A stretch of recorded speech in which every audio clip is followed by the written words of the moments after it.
안녕하세요. 아침이 바뀌면 인생이 바뀐다는 믿음을 주는 남자 아일람 장한식입니다.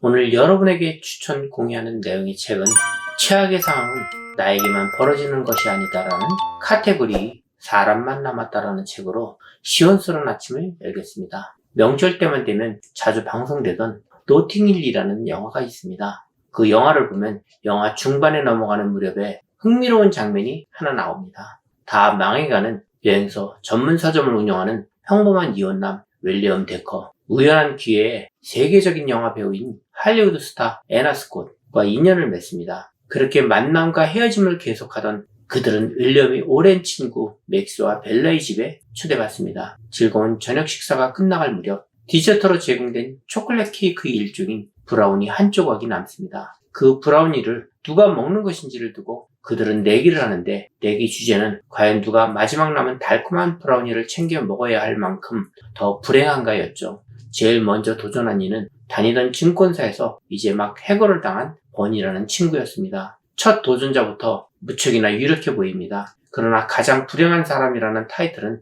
금세 다른 사람에게 돌아가고 맙니다. 윌리엄의 여동생인 허니는 엉망진창인 자신의 직장 이야기와 매번 나쁜 남자와만 사랑에 빠지는 신세를 털어놓으면 금세 가장 불행한 사람의 몫인 브라우니 주인 후보로 등극합니다. 하지만 압도적인 후보가 따로 있었습니다. 극중 계속 휠체어에만 앉아있던 집주인 벨라가 그 주인공이었습니다. 그녀는 불의의 사고를 당한 뒤 더 이상 자신의 두 다리로 걸을 수 없게 된 신세를 한탄합니다. 이러니 저러니 해도 다른 후보들은 팔다리는 멀쩡하니 벨라가 브라우니의 최종 주인인 것처럼 보입니다. 그런데 의외의 인물이 한 명 더 등장합니다. 극중에서 부와 명예를 모두 거머쥔 최고의 스타로 묘사된 애나였습니다. 그녀는 화려해 보이는 겉모습과는 달리 10대 때부터 먹고 싶은 건 못 먹고 하고 싶은 것도 못하면서 매일 강박적으로 다이어트에 매달려야 했으며 고통스러운 성형수술도 받아야만 했다고 고백합니다. 더군다나 자신이 실수를 하거나 상처를 받을 때면 그를 애달파하기는커녕 언론에서는 가십거리로 다투며 고소해야 했다고 이야기했죠. 그뿐만 아니라 겉으로는 사이가 좋은 척하지만 실제로는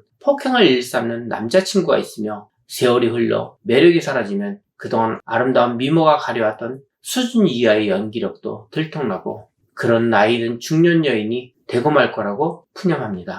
결국 브라우니는 누가 먹었을까요? 사실 이 이야기를 불쑥 꺼낸 이야기가 있습니다. 이 영화에서 누가 가장 불행한 사람으로 뽑혔을까? 그래서 누가 브라우니를 먹게 되었을까를 말하고자 했던 것이 아닙니다. 다들 별일 없이 멀쩡한 것 같지만 제각기 어려움을 안고 살아가고 있으며, 다들 즐겁게 멋진 삶을 살아가는 것 같지만 슬픈 사연이 없는 사람은 단 한 명도 없음을 이야기하려고 꺼냈습니다. 삶이 참 그렇습니다. 언젠가 2달간 인도 여행을 다녀왔다는 젊은 후배를 만난 적이 있습니다. 그 친구 이야기인즉슨 하루는 열차를 타는데 역마다 연발과 연착이 거듭되었다는 겁니다. 그렇게 조금 가다가 몇 시간씩 멈춰서기를 반복하더니 지도상으로는 4시간 반이면 갈 거리를 꼬박 하루 24시간 만에 가더랍니다. 불편한 자리에 끼어 앉아 식사도 제대로 못한 채 종일 기차를 탔더니 목적지인 기차역에 내리자마자 그 친구 입에서는 절로 "와, 이건 내 인생 최고의 기차 여행이었어" 라는 소리가 나왔습니다. 그리고는 생각했습니다. 다시는 이따위 기차 여행은 하지 않겠지?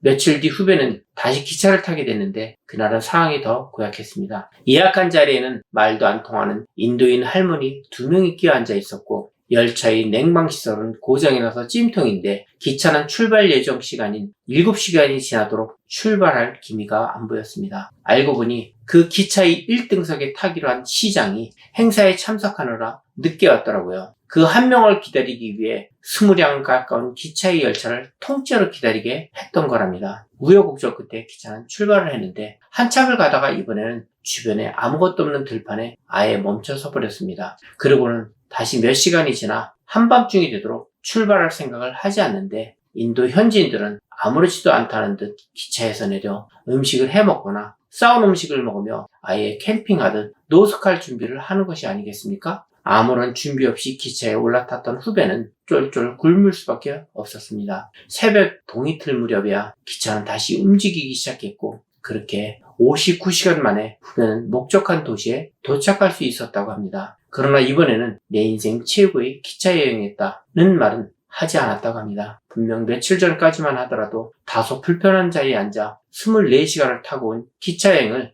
자기 인생 최악의 기차여행, 다시는 경험할 리 없는 기차여행이라 생각했는데 말이죠. 그는 그 2배도 넘는 시간을 지체하며 그나마 자리까지 뺏겨 복도에 앉아가는 더 최악의 여행을 경험하게 되면서 무언가 깨달은 바가 있었다고 합니다. 우리 인생도 그런 것이 아닐까 하는 생각 말이죠. 우리는 늘 무언가 불편하고 어려운 일을 겪게 되면 입버릇처럼 와, 최악이다라는 말을 내뱉곤 합니다. 더불어 다른 사람은 이런 어려움을 겪지 않는데 왜 나에게만 이런 일이 일어나는 것일까? 라는 불평을 하게 되죠. 하지만 내 인생의 최악의 일들이 이번 한 번만으로 끝날까요? 혹은 이 세상에 그런 어려운 일들이 다른 사람에게는 일어나지 않고 정말 나에게만 일어나는 것일까요? 그렇지 않을 것입니다. 브라우니의 주인공은 오늘이 내가 될 수도 있고 내일이 내가 될 수도 있습니다. 또 당연히 내 차지일 것만 같았던 브라우니가 사실 아무렇지도 않은 표정으로 살아가던 내 곁에 행복하게만 보이던 친구의 몫일 수도 있습니다.